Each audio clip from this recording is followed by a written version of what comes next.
Presidenti Amerikan Donald Trump u përball me reagime të rralla kritike nga vetë republikanët pasi në llogarinë e tij në rrjetet sociale u publikua një video me përmbajtje raciste ku ish presidenti Barack Obama dhe bashkëshortja e tij Michelle Obama paraqiteshin si majmun në xhungël.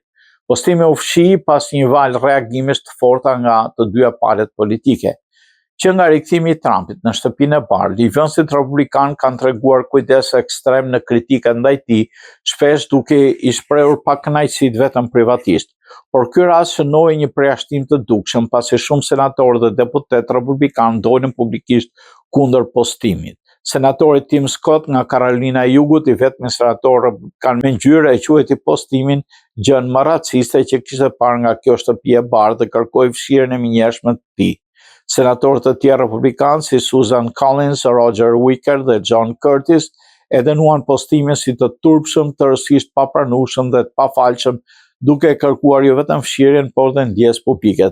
Trump refuzoi të kërkonte falje duke deklaruar se nuk kishte parë pjesën raciste të videos, se ajo ishte shpërndar pa u verifikuar deri në fund. Shtëpia e Bardh dha shpjegime kontradiktore, duke thënë fillimisht se videoja ishte një satirë stilit Lion King e më pas se ishte postuar gabimisht nga një antar i stafit.